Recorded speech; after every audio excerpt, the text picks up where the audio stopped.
Hello and Okay, welcome to Inspiring Inclusion today. Today we're joined by the CABE for Women Committee and guests as we celebrate National Women's Day.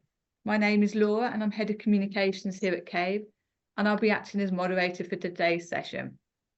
We strive to create interactive webinars and we encourage you to submit any questions you may have. These questions will be addressed at the end of the presentation. We'll get through as many questions, but if we do run out of time, we will collect the questions and send the answers out in due course. You can also contact webinars@cbld.com. If you're watching us live, you can use the side panel to send in your questions. Alternatively, you can get in touch with us via the social links now on screen. I will now pass you over to Lindsay Richards, the chair of the CABE for Women group. thanks, Laura. Good afternoon and welcome to our CABE for Women event on International Women's Day 2024. My name is Lindsay Richards and I'm chair of the group. We're here to discuss and highlight the theme this year, which is inspiring inclusion. And to do that, we've got an amazing panel with some incredibly inspirational women who inspire inclusion by their roles and achievements alone. In addition to committee members, Vice Chair Liz Williams-Defoe and Jane Hall, we are delighted to welcome Anne Gray. Anne is CEO at Gray Real Estates and has recently completed a 12-month tenure as president of the RICS and has really made an impact. We have Sandy Rees-Jones, current president of the CIOB, also an amazing ambassador for women in construction for many years. And we have Anna Thompson, head of engagement at LABC and a great supporter of women in construction. We're approaching the event in quite a relaxed manner today, but we're hoping that you'll all contribute during the event. You can raise your hand to speak, and we're hoping that's going to be working quite well, or write a comment if you prefer. Any questions we'll answer at the end of the presentations then. We're delighted to welcome you and hope that you can use the group in the future for help, support or guidance in your careers. We're a relatively new group, but are growing steadily. Although we fall under the umbrella of CABE and are really grateful to everything CABE's done to set us up, we realise that collaboration across all professional institutions is the way to actively support women in the built environment. And the reason that I joined CABE, was the diverse spread of professions within the group. It's such a huge makeup of different professions that lends itself really to avoiding this working in silos and things that have happened in the past. The CABE for Women Committee is made up of myself, Liz, Jane, who I'll introduce next, Alison Dury, who's a building surveyor, and Emily Thomas, who's just completed a PhD at Swansea University. So we've got a great spread of disciplines within the group.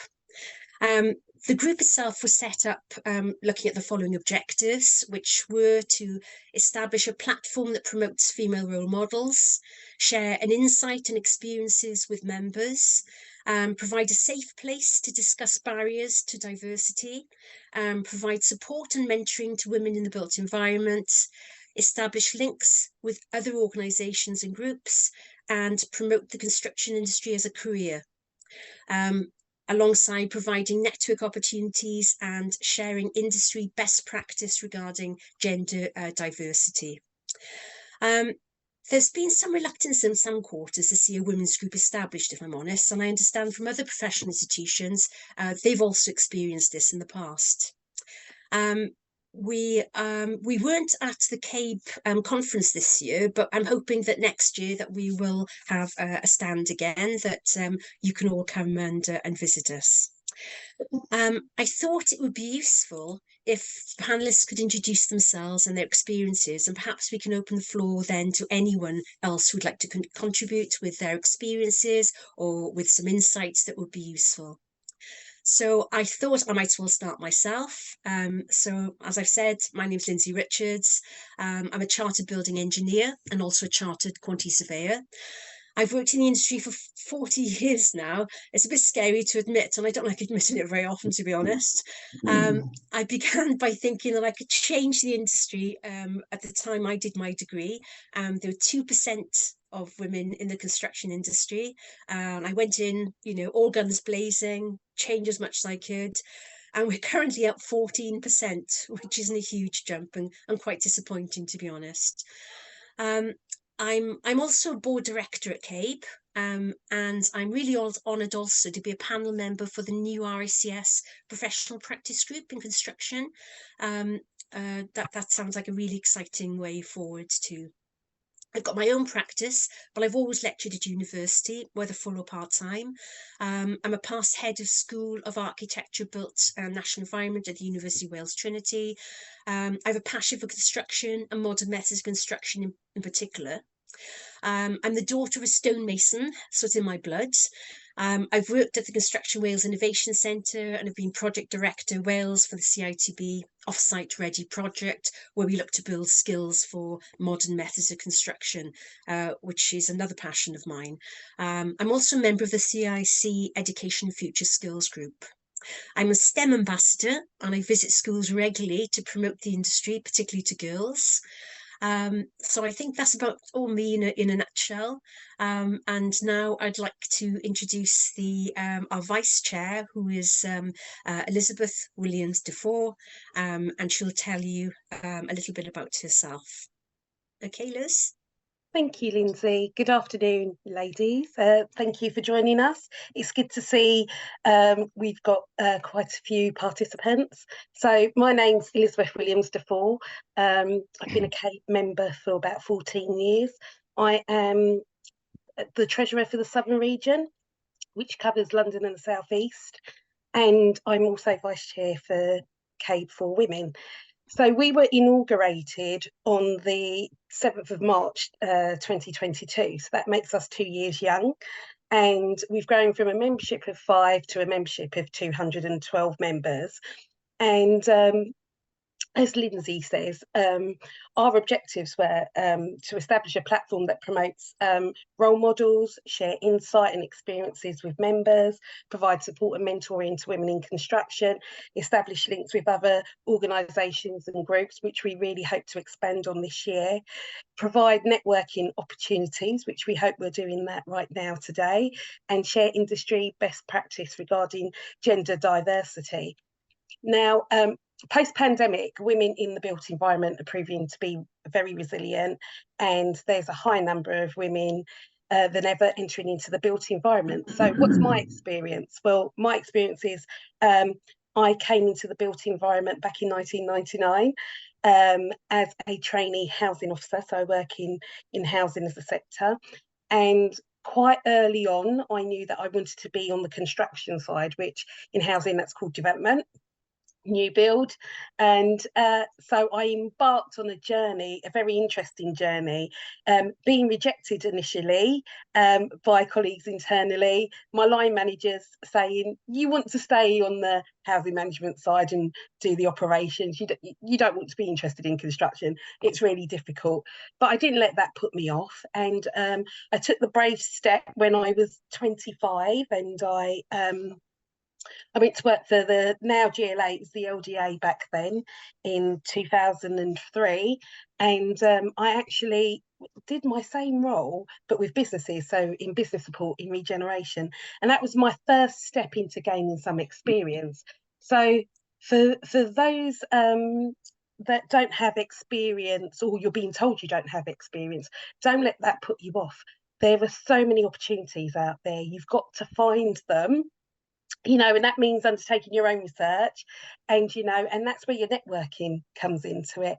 So I was able to I got a really good job title. I was a estate executive, 25 years old, estate executive, and 30,000 was a lot of money in 2003 for someone so young, considered young. And in actual fact, I then embarked on a postgraduate degree in urban regeneration and management. And by the time I graduated, I was able to come back into social housing as a project manager, because I'd gained all those skills through the experience that I had gained. And I've been here ever since. So I work on new build projects on a daily basis.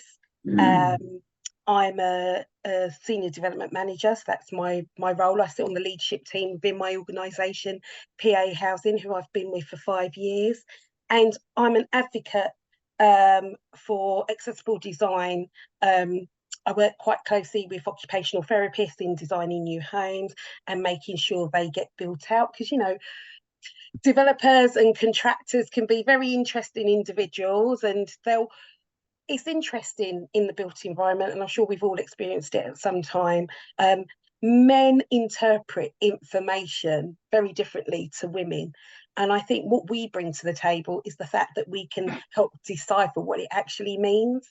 And I thought it was really interesting. An antidote I'll give you is watching Apprentice last night, and the two teams, and the team with the most diversity, they have won consistently this series, and it was week 6 yesterday.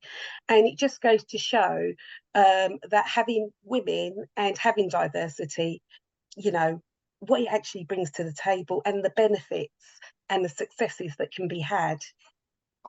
So that's a bit about me, and I look forward to any questions you may have later, and I'll pass over to Jay.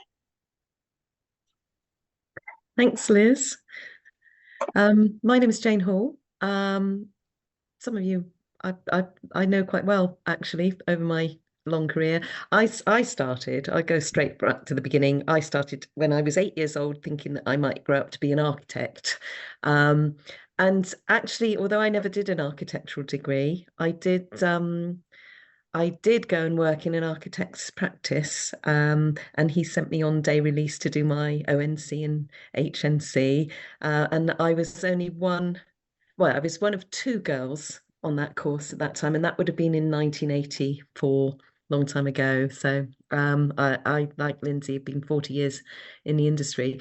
It didn't stop me. I worked as an architectural technician for the first half of my career, and I actually, by the time I was sort of 25, I started my own little consultancy, my own design practice.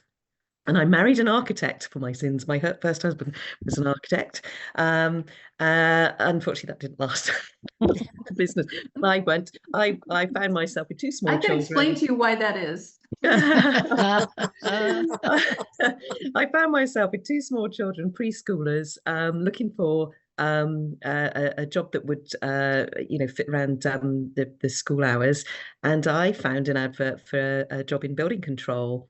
And that was back in 2003, so 20 years ago. I joined. I made that leap from self-employed design in the architectural technician world into building control, which was, I think, the best move I ever made. I met Anna.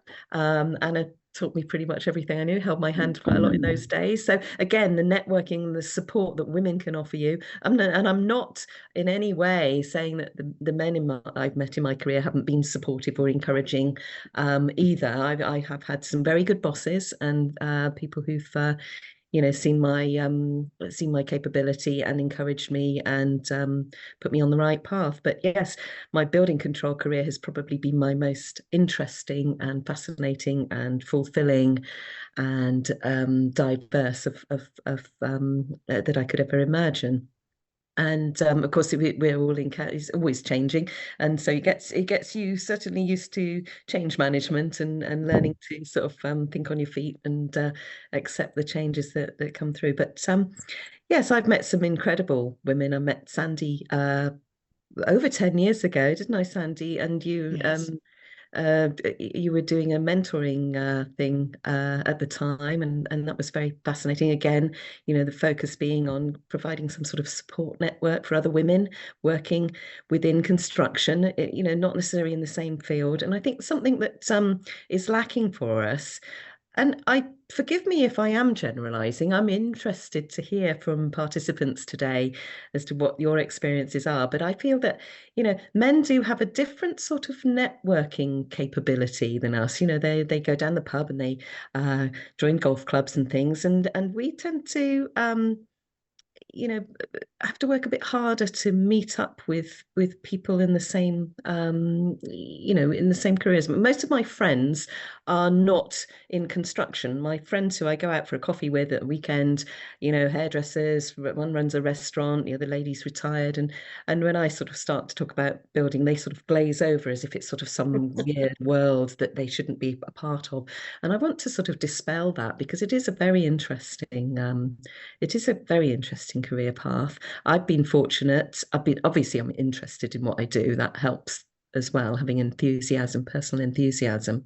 But you know, I've been lucky. I've volunteered for things. I when I got into building control, probably as a result of needing help, not knowing what I was doing and wanting to build my networks quickly, I got involved with our regional group. I ended up as chairing that group, which led me on to be you know, nominated for and voted for the presidential team of LABC, which I was their first woman president in actual fact. And you know, I always say, you know, you get what you put in. You know, you get out what you put in. If you volunteer for things and you're enthusiastic, you can. But of course, it's not the same for everybody, and sometimes there are sort of ceilings put in place, these glass ceilings that stop us, you know, advancing, you know, where we wish to advance. But I'm a great believer in you know, having your own what shall I call it? You know, drive, believe in yourself, I think is a big message I would send out, and build your networks around you who to help you sort of believe in yourself as well. I think women like myself who got into a position, you know, have worked their way up the career path. I'm now I am Director of Quality and Compliance at Hertfordshire Building Control, which is quite a large building control organisation that delivers the building control for 8 local authorities. And I see my role as being, you know, very important in supporting and encouraging other women in their careers, and leading by an example as well. So I think we, you know, we are, all of us here are, you know, we're accountable for, you know, helping women move forward in the construction industry. And I think that's probably all I need to say today, other than, you know, it's great to see everybody here, and thank you everybody for joining the session. I hope you get something out of it. I hope that it's sort of nice and informal and friendly, and I think that's something that women generally excel in, is being inviting and welcoming and nurturing. So let's move forward with that thought in mind. Thank you very much. I'll take you back to Lindsay, because I don't know who she wants to bring in next, I'm afraid. That's great. Thanks. Thanks, Jane. And Liz. That was great. I'm going to go from my screen, so if that's all right, I'm going to start with Anne Gray. I'm not sure about the time difference either, Anne. So I'm not sure whether it's very early in the morning for you. Morning coffee. It's 5 o'clock. Oh no, I had a feeling. That's why it's so dark in here. I had a feeling. I did have a feeling. So maybe after you could do your presentation, you could go back to bed. Yeah. You look very good. No worries. Actually. Yeah, right. Immediately after this, I have a call to London on some other matter, so no worries. Oh, no, great. Yeah. So you know, where to start? I you know, I have a kind of a similar story. When I was a wee child, my family lived in a part of town that was just being built up, and my father would pay my brother and I a few pennies a pound to go picking the nails out of the dirt that the contractor had lost track of, so that he could build our house. And you know, when my family would go on vacations, we'd, you know, many times we'd be in Europe, sort of tromping through cathedrals, and he'd tell us how fabulous they were. So I think you know, a career in the building industry was kind of inevitable. I did actually study architect. I am a licensed architect in California, and I learned very early that while I'm a pretty good designer, I was never going to be fabulous. and I wanted to be slightly higher up the food chain, so I switched onto the owner side of the table. I worked for a commercial real estate developer for a while, and then I worked in corporate real estate at Paramount Pictures. And somewhere in there, I worked for a giant hospital company in also in corporate real estate, and I did find that there were, and maybe this is a gender thing, but there were a lot of people that wanted me to remodel their kitchens. And when they found out that I was an architect, oh, I need my kitchen done. So when about after Paramount about 30 years ago, I realized that in the commercial real estate business, it was just well, at least in Los Angeles at the time, this was a very long time ago, but it was kind of a, how do you call it, a Shark Tank. It was just absolutely money driven young male, just I mean, there just was not a place for me there at all. It was absolutely clear that at a young age I had already hit the glass ceiling, and I started my own company. So, and that was about 30 years ago. And again, similar, it was the best thing I ever did. And I as hard as I work and as passionate I am about what I do, I honestly have never marketed myself. It's all word of mouth, and I work like crazy, and I have, and I make my own schedule. And about 15 years ago, I discovered what a surveyor was. And unfortunately, it's actually not a profession in the United States. Here, it's all just, land surveying. And when I found out that RICS existed and the diversity of professions that are contained within the surveying profession, I realized that actually that is what I do. I work with, attorneys on disputes. I work with appraisers on valuations. I do property condition assessments. I mean, it's like if you took, everything that's in RICS and made a job out of it, that's the job I've carved out for myself. I do property tax appeals. I mean, it's just kind of endless, and it keeps it so crazily interesting. And since I started my company, I haven't ever had to worry about what my gender is. I don't take clients that are jerks, and I surround myself with, fabulous teammates that, we collaborate. Every project is different. And so it's been hugely, hugely gratifying. Absolutely love the profession. So when I discovered RICS, I quickly became the chapter chair, and then onto the U.S. Country Board, and then the Americas Board, and governing council, and eventually last year I was its president, which is how I met Lindsay and Sandy, and I also discovered CABE. And yeah, so it's really been quite enriching. And Jane is absolutely right. You get out what you put in, and I continue to volunteer and meet people, and it's just been a very, very rewarding experience for me. Now, RICS is not much better than CABE. I think our female membership is up to 18%. Yay. Mm-hmm. It was about 13 when I started in the governance team. So it unfortunately been very organic, but they do have a really exciting and active DEI manager now in Sybil Taunton, and they're throwing a lot of money at it and giving it a lot of attention. So I think that's it's quite encouraging. And one of the things that I always try to well, it's my own personal soapbox, being in the later stages of my career, but where the professions I think in general lose women during their childbearing years, and it makes women, they kind of get off track, or maybe their skill sets are a little bit outdated and they don't have the confidence to go in because maybe they're, they've been packing lunches instead of keeping up on tech.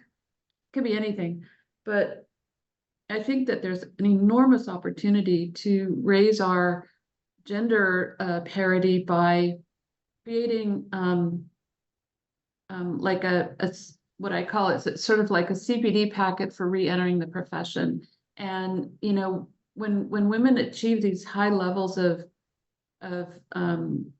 knowledge and skills in the profession and then they leave it, we should not be letting those people go.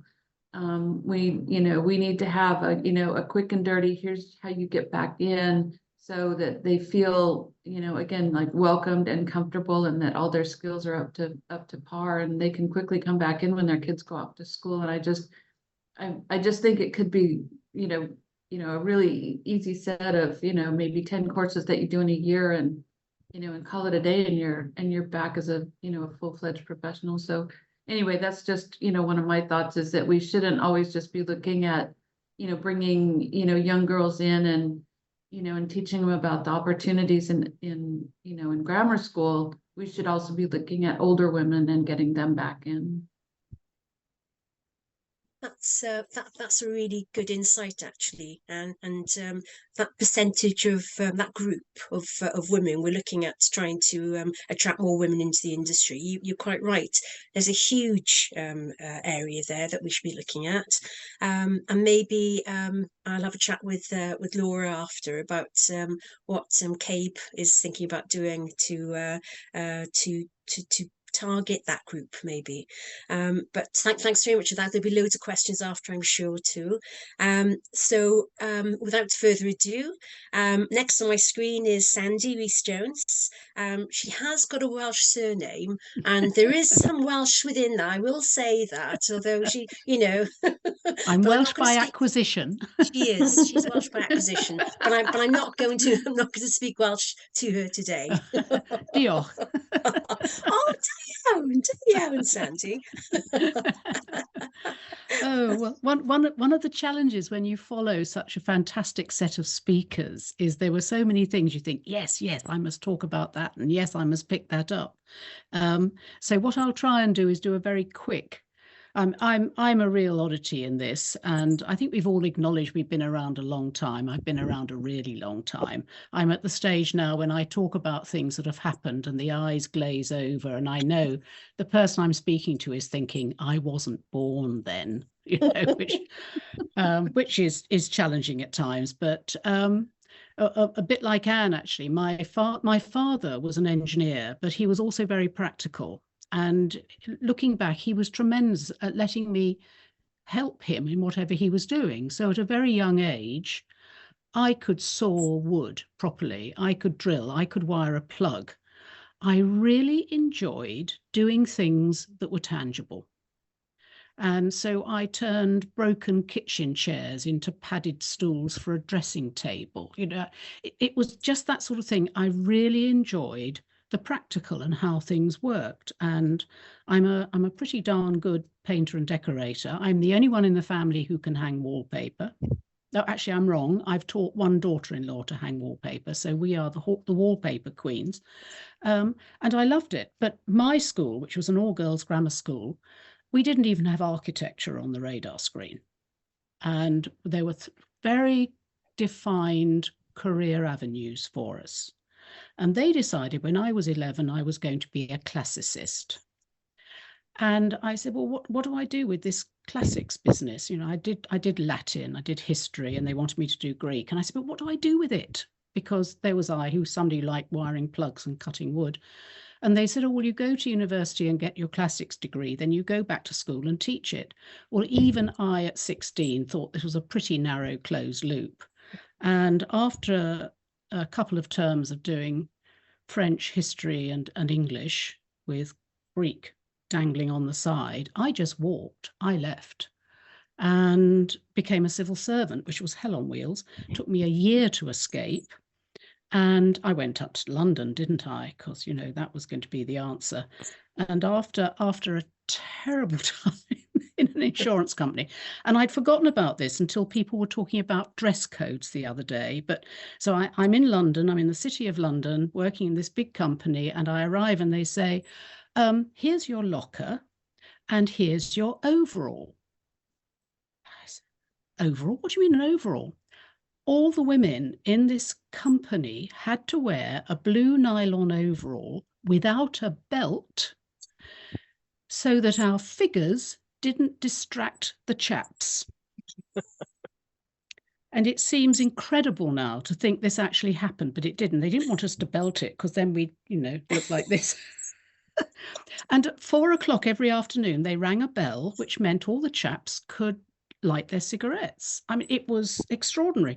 So I escaped that, and then my life changed, and I worked for what was then the largest advertising agency in the world, which was marvelous. So I'd gone from a world where, as a civil servant, I wasn't known by my name. I was known by my reference number, and my reference number was C5/1, and that was on a wooden sign on my desk. And I had two assistants who were 10 years older than me. One was 10 years older than I was, and one was 15 years older. Can you imagine how they liked me? Just because I had, anyway, to a world where people use their first names and where creativity and communication, it was opening the world. And after a couple of years there, by chance, and I can't even remember how it happened, I became they probably required you to wear a belt and you had to hike your hemline. Oh, well, yes. And I did. Yes, that was at a time when this is the 60s, ladies. I mean, I wore my own crocheted dresses with a body stocking. I mean, it was amazing time. Anyway, I end up being the first woman construction journalist. And I had the most fantastic crowd of people. This was on Construction News. And these men, I think it was partly the novelty, but partly the fact that I was doing apparently in 2 days the job my predecessor did in 5. So they said, on the other 3 days, you're going to be a feature writer, a news reporter, and you're going to do sub-editing and layout. And they taught me everything. And I was like a sponge. What I not regret, what I wish I'd known, and this is finally a little bit of advice after a totally bonkers beginning to my career, I didn't appreciate at the time the value of what I was getting. I just did it. That's what was happening then. And I look back and realize the doors I got through and the people I met simply by virtue of where I was and the support I got was amazing. And I didn't waste it all, but I look back and think, those were wonderful opportunities. Anyway, that was it. That was my eureka moment. And this brought all the things about making things work, making a contribution. And that's how I started in construction. I'll do a bit of fast forwarding now. And I stayed in construction and technology and worked for people like Hewlett-Packard and so on. And then, and here is a recurring theme, ladies, I started a business with my husband, who is a civil engineer by training. And I am listening to Anne and Jane, your brief foray, and others. It is not a coincidence that the majority of women who've become presidents of professional institutions have run their own businesses. The ones who haven't run their own businesses have been academics, and it's only been in the last 4 or 5 years that women have become presidents from the corporate world. And I think it's all about not asking permission and managing your life to do the things you need to do to get to where you want to go. And I couldn't have sat on government industry committees. I was involved in Latham and Movement for Innovation and Constructing Excellence and all the things we've been saying for years to improve this godforsaken industry. I was involved in all that. I did a master's in construction law, part-time, 4 nights a week, every fortnight, at the same time as my kids were doing A-levels. I couldn't have done that and stayed married to the same chap and produced 3 sons and run a business if I hadn't had that control. And I think that's something the corporate world needs to address. How do they make it possible? It's also picking up this issue of how do we keep women when they get to childbearing age? There are some interesting, I'll send you the links later, but the Daphne Jackson Trust, for example, and the Women's Returner Group, there are examples. What interests me is most of them are in the engineering sphere.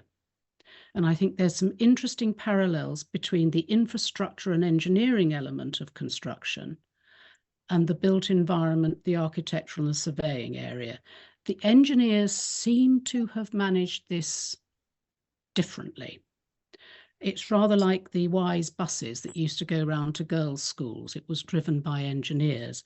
I've been a non-exec as well. So my first non-exec job was Docklands Light Railway, which was wonderful, because the engineering was magnificent, but more importantly, it changed the world for people in southeast London, where there was nothing. And the impact of that socially and from a community viewpoint was extraordinary, and commercially because of Canary Wharf and so on. And I think with non-executive directorships, you have an opportunity to make a difference to more people. It's the whole social value of what we do, which is so important, which picks up the comments that others have made about the women's view. It's around safety by design. At Docklands Light Railway, we had an agreement that all our stations would have open, well-lit accessibility. Instead of getting off a train late at night and having to go down a narrow passageway with overhanging trees before you got to the car park. In fact, I was instrumental in saying, we don't have a driver, but we do need to know on this train who to turn to, who's in charge, where's that reassuring point. It's we're still not very good at it. How do we create retail parks where it's possible to move around it on foot and perhaps with a buggy? Most retail parks in these areas are designed for people who drive from shop to shop. So there's a very important issue there around what women's contributions are. And I think when I was on the board of Engineering UK and we ran our Big Bang Science Festival, Science and Engineering Festival, it was really difficult to engage with construction companies. So I think we have some work to do there, but there are things we can learn from. Jane, Local Authority Building Control, it was my firm that did the work that created LABC and the logo. And I remember working through all their documents saying, we have to have gender neutral language. And the reply came back, there's no point because we've only got one woman in building control. Nationally. I think that might have been me. Yes. So I said, well, you won't get any more unless you change the language. Let's do this. So I got sucked into the whole gender thing in construction, really, because when I did my master's in construction law, am I overrunning? Do this at any moment. No, you're okay. Fine, you're fine. Yeah, I'm thick-skinned. You can say shut up for a bit. There are other people. When I was doing my master's, it really struck me. My thesis was on the factors that make construction such an adversarial industry with a pretty poor reputation generally. So here we have an industry that's known for being late, over budget, pretty user unfriendly, male dominated. That's interesting. So it's the industry with fewer women than any other, and it's got all these problems. Discuss. And I thought, oh Lord, I better not do this, because they're going to say we've got 40 people on this course in its second year, and we let 2 women in out of the 40, and one of them wants to talk about women in the construction industry. Maybe I back off. But that's where my mentor, my tutor, who was a wonderful chap who was involved with the Channel Tunnel, very, very clever construction lawyer and engineer, said, this is brilliant, do it. And I did some research as part of that in how language is important. And I'm not talking about banter here, that's another discussion. But it's picking up the silo comment that you've all talked about already, which is we are delivering something really very complicated to a wide range of clients of different abilities and knowledge and experience. And we in our industry all talk different languages. You know, the contractor has a language, the surveyors have a language, the architects have a language, and somehow, I mean, the client isn't interested in this. The client wants a job. They want to understand what's coming. They want to understand the process, but we don't even talk the same language ourselves. And that's against the backdrop of what is essentially an adversarial legal system. That's how it works. And there must be a better way of doing this. And the reason I did the master's was because I was very involved in contract drafting and project management. And I did a lot of work with FIDIC, the International Federation of Consulting Engineers, which was a joy for 25 years. And I was the only woman, always. I can't remember ever feeling uncomfortable or at risk or odd. But there is a class distinction across the professions. And that was the barrier. And a little anecdote here. I'd spent the entire day with a large committee of international engineers honing our statement on sustainability for submission to one of the big things, Kyoto or Paris or something. And we'd got to the end and everybody was comfortable. We'd agreed what we were saying. Everybody still had ownership. This is what I discovered I was good at. You know, what are we trying to do here? Will it stand up? Everybody thought, right. Phew. So I got up to leave to go and get ready for the evening banquet. And as I walked through the door, I heard one engineer turn to another and say, it's such a pity she's not a proper engineer because she'd make a much better job at presenting it than any of us. And that's lived with me, not on a personal level so much as, why did that make a difference? If that's the ability you need to deliver that particular element at that time, why does it matter that you're not ICE or I/T? And I think that there's still a tendency for this, which is why my presidential theme is collaboration. You know, you have to cross all this and communicate. So I think that it's not so much now, no, let's rephrase that. I think when we're talking diversity and inclusion, that's the big picture stuff we need to be talking about, as well as gender and race and neurodiversity, which are very important, because I think that's the way we do a better job. And that's the way we present a better image for the people we're trying to get in. Returners, there are some example programs, mentoring absolutely essential, and cross-sector. Jane, you referred to the one I ran for 10 years at Women in Property. We did not match like with like. You can get that in your firm, you can get that in your professional body, but we matched people from different disciplines who then began to understand the big picture of what we're delivering. It was a joy doing that. I think there's also something important about boomerangs. There are the women that go and we try and get them back when they've got rid of the smell of sick on their shoulder and all the rest of it. But there is something about companies recognizing that sometimes you have to go, you have to leave, but why don't you get them back? I'm shocked at how often employers will say to me, oh, I had a really good woman working for me once. And I say, well, where is she? Oh, I don't know. I think she went to have a baby. Well, it's usually pretty obvious if she's going to go off and have a baby. So let's assume she had a baby. Did she want to come back? And one partner said to me once, oh, yes, but she only wanted to do 4 days a week. So I asked him what he'd done every day the previous week. So I think he got the point. There is an issue about boomerangs. People need to go sometimes and they come back. They might have worked for your competitor. They'll have learned lots of new stuff. and they bring more value. So I think industry has to be better with boomerangs. And I think there's also not just networks. Networks, I think, sometimes can be a bit exclusive and also rather who's going to help me up the slippery pole quicker. I think there's another phenomenon which is really important, and I find this is growing, and that's community.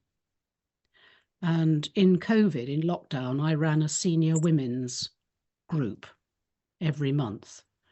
Because the more you go up the tree, the lonelier it gets.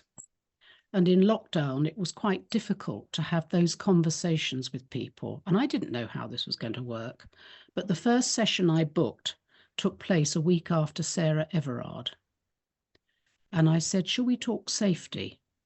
And it was absolutely fascinating, because when you're a leader or a director or a senior person, you're responsible for your team's safety. So we had a discussion about how you manage the safety of your teams. And I'd been told about a young woman who went on site totally fearlessly and then realized rather too late that she was in a builder's lift on a site where nobody else was there with a chap she was rather uncomfortable with.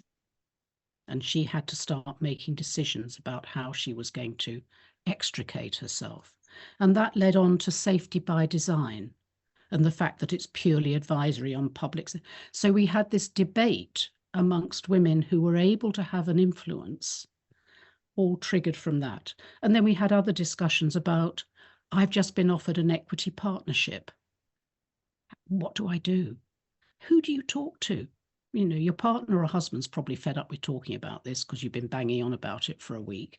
You can't ask anybody in the business or the firm because it shows weakness or you're breaching confidentiality.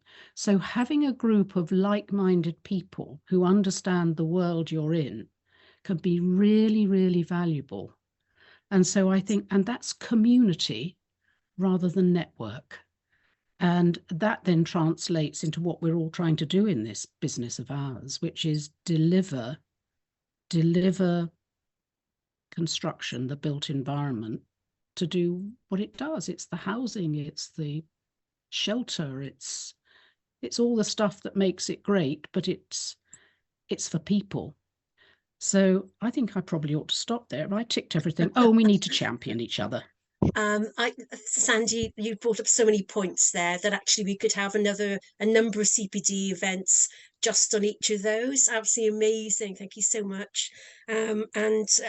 Actually, we will be asking you and Anne to come back in the future and maybe expand on some of the things that you've brought up today, which have been incredibly interesting. Although we are due to stop at 2, we had a discussion earlier today, and we were saying if we overrun a little bit and people want to stay on, we're here. We're going to be staying on anyway. So on that, based on that, I'm going to go on to Anna next, Anna Thompson, and welcome, and be great to hear about your experience. Thank you though, Sandy, that was great. Pleasure. Thank you. Well, I wish you hadn't put me on after Sandy, because she's quite a tough act to follow, isn't she? She was a bit of a, I had a bit of a hero crush on her for a long time when she did all our introduced this big manual, the marketing manual for building control, which everybody's still got a copy of up on the bookcase somewhere. And she introduced the whole thing, and it was all packaged up, and it was lovely. And we had brand guidelines, and we had PMS 173, which is LABC Yes. Orange, which Yes. Jane is wearing today. So thank you, Jane. And so yes, so Sandy kind of opened my eyes to how different local authority building control could actually be. And it's really nice actually that I've come full circle, and my job now is basically rewriting, rehashing and getting our teams around the country keep implementing what Sandy told us to do all those years ago. So so I started off, I was also very lucky. I had a brilliant dad who I don't know if he thought I should have been a boy, but anyway, he taught me how to mix concrete. He was a geography teacher, so we had long holidays, and he taught me to build sheds and mix concrete and change plugs and mend cars and things like that, which was fantastic. I had a grandpa who gave me this brilliant toy, which was called Baco, which was like Meccano. It was the precursor of Meccano, and it's amazing. It's models. It's before Lego, but it's better than Lego. If you actually like housing, go and look up Baco if you've never heard of it. I've still got the big box of it under the sofa. So I grew up assuming that girls could build things. So that was good. Then I went to a girls' school. I went to a private girls' school where you were supposed to be a lawyer or a doctor or something like that. And if you weren't, I mean, I did do Latin, so I you know, but we can do LABC in Latin. we could do. We could do. So I kind of, I didn't really like the sound of any of the things that were on offer. But the good thing about being in a girls' school was that there weren't boys' jobs and girls' jobs. There were just careers, and I was the only person, I think, who'd sort of ever left there and gone straight into construction. Although interestingly, one of the past presidents of the RICS was at my school, a couple of years below me. So I think we did have a bit of a, I think we were just taught to be quite awkward and ask questions and not get told no about anything. So that was a good thing to be taught, I suppose. So I then at 18 didn't want to go to university. I had 3 interviews in the same week. I could have been a trainee manager at Marks and Spencer's. I could have worked for Lloyd's Bank, which would have been ridiculous because I can't do maths. And I also got offered a job as a trainee building inspector at Watford Borough Council. So this was at the age of 18 with A levels. And I thought that sounded quite good, and they gave me a car allowance and said you go to college. So I went to Willesden Tech. I think it's called the College of Northwest London now. It's gone up in the world, where I was the only female in a class of 34. That was back in the days when one college had 34 building inspectors training. Yeah. Move on rapidly. So that was interesting. So I worked my way around Hertfordshire for kind of half of the councils that Jane now works with, and bit of Buckinghamshire, moved down to Devon, ended up running East Devon Building Control, and then I got into a discussion with Phil Hammond from LABC. Well, that's Local Authority Building Control for those who don't know the acronym, and I told him that I thought that we should have our own training department, because we should be bringing people in and training people up, and people like Jane who were going, come on, give me stuff, give me training courses, and he said, kind of, go on then.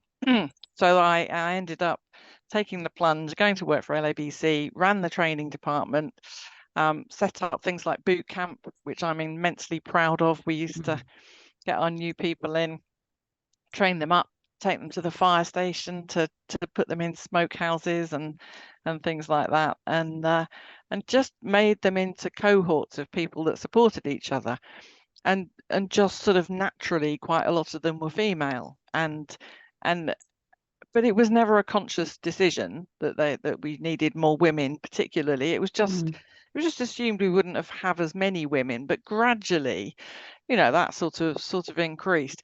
So I've done lots of committees and things. I love committees, really. I think it's why I'm a parish councillor now as well. But I've been a fellow of CABE since CABE started. I was a fellow of the IAAS before CABE. I'm a fellow of the RICS. I was I was one of the first female council members for the Institute of Building Control. I was the chair of the RICS England and Wales Building Control Board for a while, before they got rid of that, unfortunately. That's a great shame. I'm also a Class 1 registered building inspector. Quite whether I'm ever going to progress that, I don't know, because I don't actually work in building control. So I'm looking for ways. At the moment, I can only really be employed as a trainee under full supervision. So never mind. At least I have now experienced the process of going through the registration process with HSE, which is good. Yes. So I agree in the value of being a non-exec. I'm a non-exec director of the National Home Improvement Council, and I'm the vice chair of that at the moment. Working under a female chief exec, Anna Scothen, Yes. who lots of you know. Who's also, I think, really inspirational and inclusive, and sort of gives you something big to do and puts her arm around you and says, go on, you can do that, and then you find that you can do that, and then you hopefully go off and do that to somebody else as well, don't you? And Yes. that, I think, is the power that we have, is to try and encourage people into things, but then support them and not just hand it to them and wait for them to fall over, which I think some people in the industry like doing, and I'm pretty anti that. So I do that. I'm a Women in Construction ambassador, which I probably don't make enough of, and I think those of us that are, I think we should have more of us, and I think we should do more with it. I think it should mean more. I mean, it does mean that when I was announced as that, somebody did send me a box of Ferrero Rocher because they thought the ambassador thing was funny. But did you declare that? No, I was working for LABC. It's all right then. It's all right. No, not local government. So I think I'm really happy now that LABC, we've set up the LABC Academy, and we've got 124 people in post now. This is surveyors, trainee surveyors that are employed by LABC, who are then hosted by our local authority teams. Over 70 teams are now looking after somebody and teaching them the day job, and we teach them the academic side and get them through their qualifications, and they are phenomenal. It's incredible. It's working so well. I know, Jane, you've got some that you're hosting. It really is working well. One of the happiest things about it for me, out of those current 124 trainees, is that 34% of them are female. Wow. It is wow, isn't it? Because when I started in building control, we actually had a women in building control meeting. We all went up to London. Did you? Yes. Oh, you kept quiet about and that. we met in a phone box. You know, no, it wasn't a phone box. It wasn't a lot bigger. I think there were probably about 20 of us. Not all the people that were in building control were surveyors. So, you know, it was a tiny group. Now, interestingly, at the time, we said, shall we carry this on? Shall we carry on this Women in Building Control group? And I think most of us were so desperate to not be noticed to be women. We just wanted to be surveyors, and we just wanted to be good at it, and we wanted to be professionals, and we wanted to be treated equally, that we almost didn't want to be recognised as being female. So it didn't happen, which is probably in retrospect a shame. We put on our own blue smocks. Yes. Right? And not frighten the horses. Right. Don't you think, though, in construction there are two groups of women? Yeah. I think there's the group of women who become very kind of one of the lads, and you know, almost indistinguishable. Really indistinguishable, like we all get when we're over 50, to a certain extent. But no, we've got to wear purple. Come on. Exactly. But I think that people either go very, very that way and very, very how dare you notice that I'm female, or they actually embrace it and play on it and use it to their advantage. And I hope I'm in that camp. I think it's essential. I really think it's essential. But not everybody does, do they? No, I mean, and actually, it's a big stumbling block for us, really. That group of females who don't want to be noticed, because it's almost like saying we'll accept everything that's happening because we don't want to rock the boat and we want to be one of the lads and we want to fit in. And I've got to be honest, when I was younger, I used to feel that a little bit. I just thought, I'm in this industry, I'm just as good as anybody. And it's only as you get older and you go through the different stages that we do, you know, you have children, dare I say, you go through the menopause, but there's all these things that affect us, and we still carry on. You know, I mean, I think that support is even more important. That's one of the things that the group is really really focused on, is that support for different stages. And if there are women who don't want to be involved, then that's fine as well. But there are some who actually put up obstacles to progressing, which I find really hard to understand. That I've got to be honest. Yeah, I don't know whether anyone's come across that as well, but oh, I came across it just this week actually, which was concern over I gathered I issued an invitation to the women fellows of CIOB. You might have seen somebody put a photograph up. We have 80 women fellows in the CIOB, and some are overseas, of course. And we're not as globally reaching as you are, Anne, but we're about 80% UK and Europe, and then 20% in sub-Saharan Africa, Middle East, and so on, North America. And 25 attended, and we had a fascinating time because the emphasis was on how we deliver what we do better. It wasn't women. I mean, the family are used to me saying, this isn't women's stuff. This is professional stuff. And we happen to be women because we bring a certain view of it. And there are certain issues we can address. But I have been told that one of the group was very uncomfortable about it being an all-women group. And I don't know quite what the answer is on this. I think it's the classic thing, the quote attributed to Voltaire, which is, I might not agree with you, but I defend to the death your right to have a different view. And I think if you feel comfortable about saying, I'm uncomfortable about it being all women, but you lot want to do it, then that's how it progresses, and they can choose to be part of it or not. And if you want to be the cohort that goes to every meeting in a navy blue or dark grey suit always, that's fine. I mean, I always I was known as the lady in red in the early part of my career, and it was quite a simple reason why. Because if you're the only woman in a room or a hall of chaps in suits, you're completely invisible. They don't see you, and you can put your hand up, you can even stand up, and they won't respond if you want to make a point or ask a question. And that's how I ended up running the Latham Working Group, because I blagged my way in and to the launch of it and pointed out sweetly that Sir Michael Latham was quite right to say there was no reason why there shouldn't be more women in the industry, but could he perhaps explain why there wasn't a woman on the platform with him? But I was wearing a red jacket, so they saw me. If I hadn't been wearing a red jacket, I really doubt. So it's a strategic thing. But if there are women who don't want to be seen with their hand up, then fine. Don't I was don't the be one in the visible. navy blue and the gray, but I never put my hand down. I've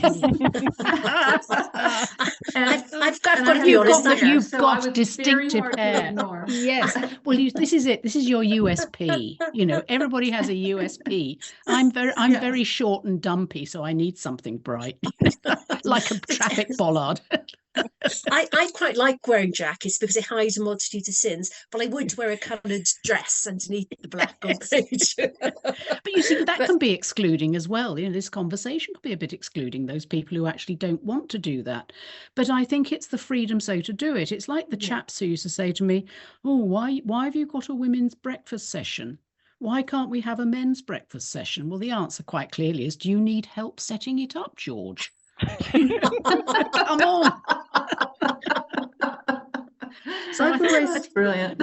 I've always felt that even though our little group is CABE for women, one of our guiding principles was that it should still be open to all, because actually in helping women deal with issues that they encounter in their careers, we should also be, a lot of women work alongside men, work alongside, have men as their bosses.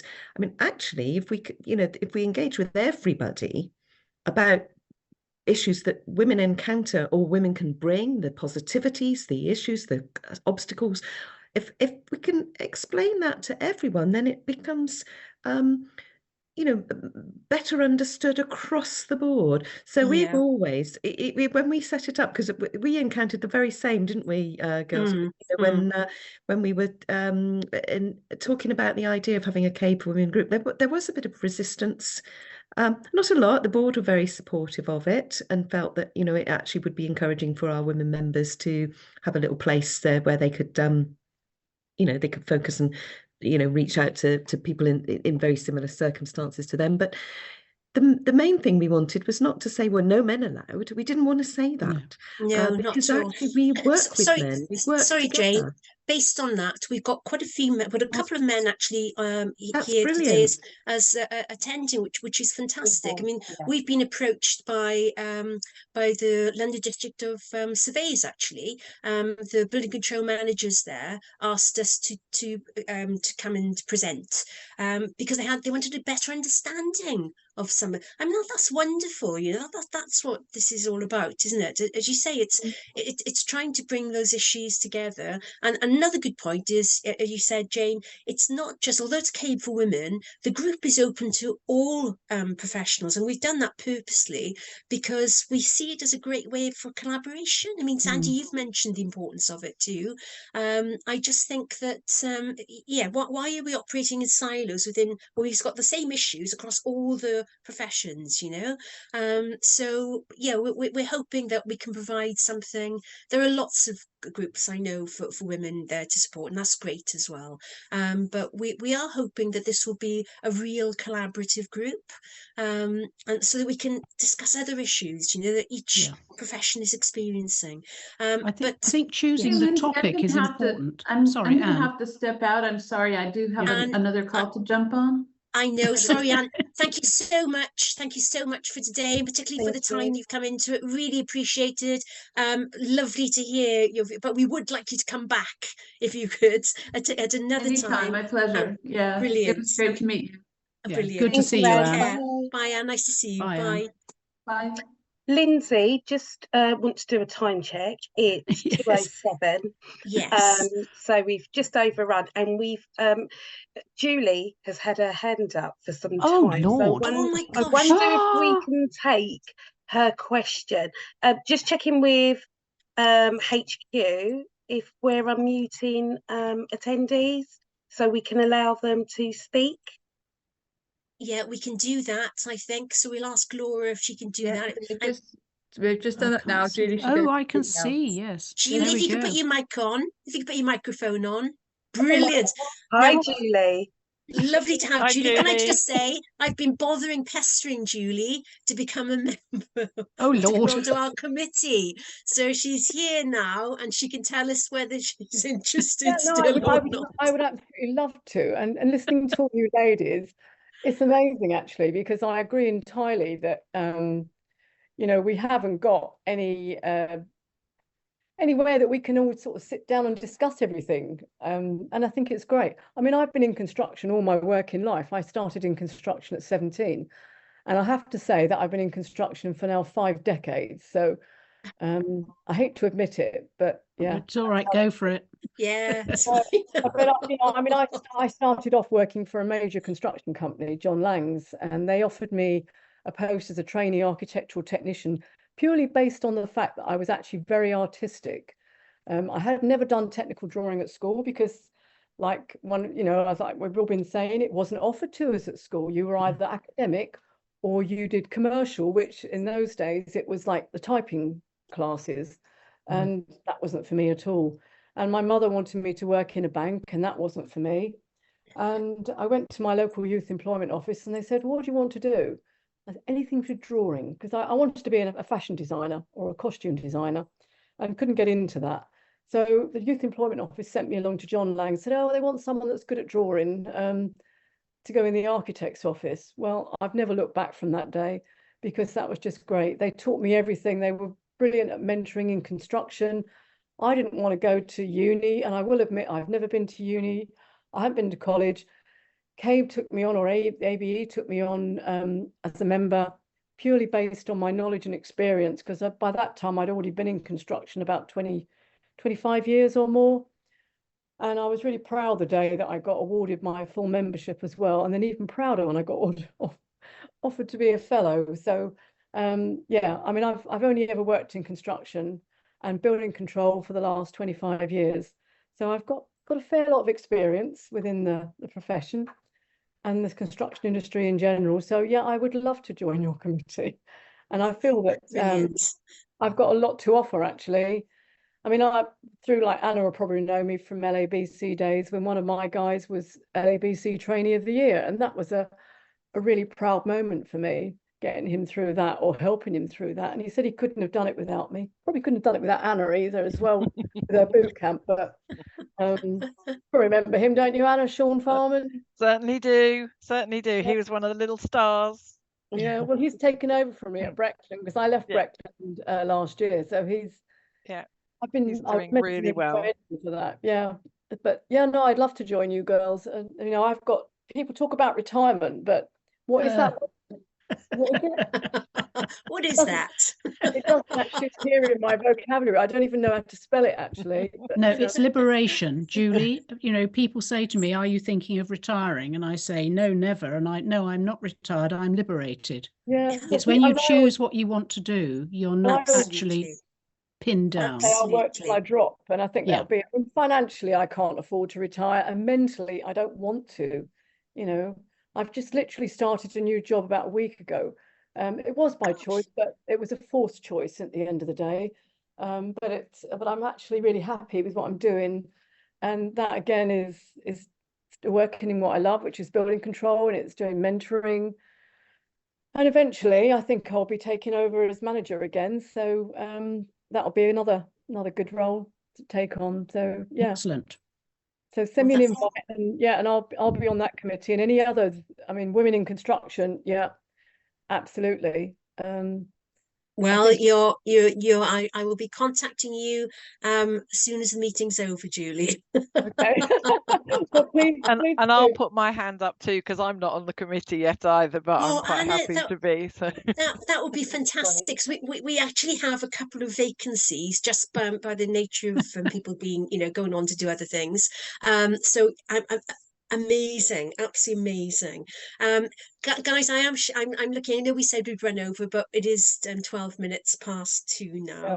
Can I say though, it's been such an amazing event. We weren't sure how it would work because we wanted a sort of a loose women type of approach to it, where everybody could contribute and give some, their backgrounds or whatever. But can I just say that our panelists today have been just amazing. And I am serious. It would be great to have Anne, Sandy and Anna along for separate CPD events, because there's so much to hear still, I feel, because you've touched on little experiences that you've had. And it could be lovely to share it. If that would be all right with you. Sandy, I know you must be doing this all the time, particularly as you're president this year, and you must be fed up of it a bit. No, I'm not fed up of it, because every time, well, I think the anticipation, but that's true of anything, is, and you think, oh, I don't know why I did that, and I better get some. Actually, I never do slides anymore. I used to have a range of slides showing appalling toilets and stuff just to keep them awake. But so I don't do slides anymore, but it's that sort of you're building up, and then of course you get into it and you meet, like the session I had on Tuesday and the session I had on Wednesday. It's isn't it great to have a conversation? But what's really important is then to do something. And I think just a quick thing on bringing in the men, male allies, just male human beings, really, really important. When I set up a women's breakfast thing in the company I was on the board of, after, I think it was 4 or 5 months, we met every month in the canteen, and we involved the canteen ladies as well. And the object was people just talking about what they did on a Tuesday. It wasn't grand stuff. The first amazing finding was how few people understood what their colleagues did. So that's what you do up in the Lincoln office, and that's how it fits in. So suddenly you got an understanding not only of who these women were, but what they actually did.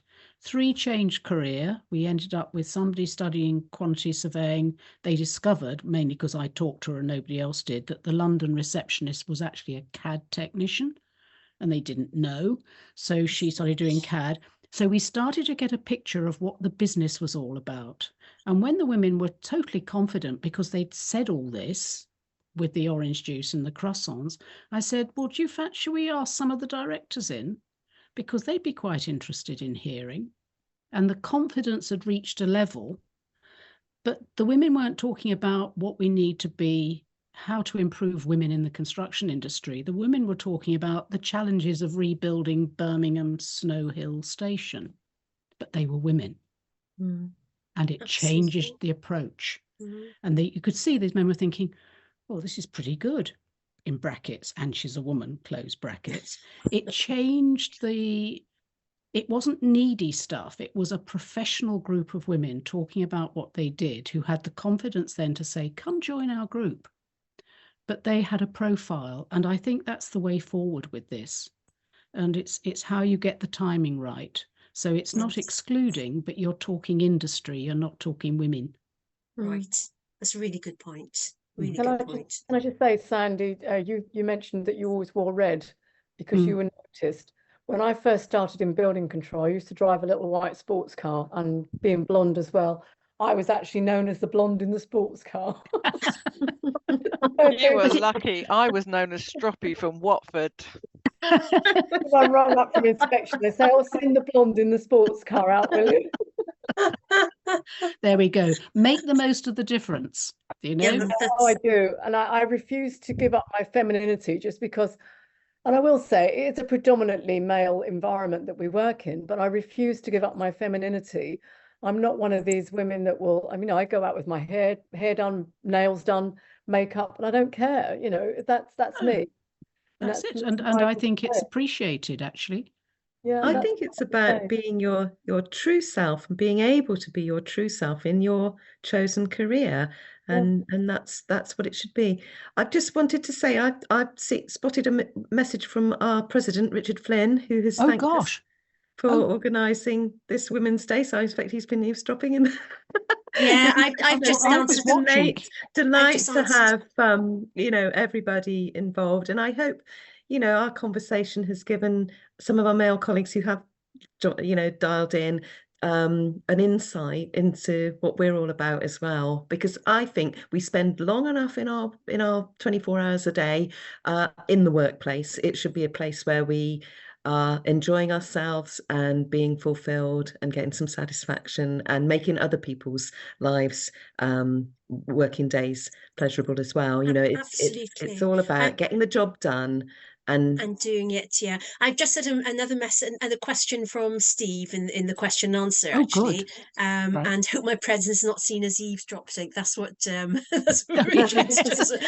No, but Steve, I was hoping we'd get some questions from chaps. It could be lovely. Maybe in another session we can just encourage them to do that. But Steve has just messaged as well, saying thank you so much for the event, and he's looking forward to the next one.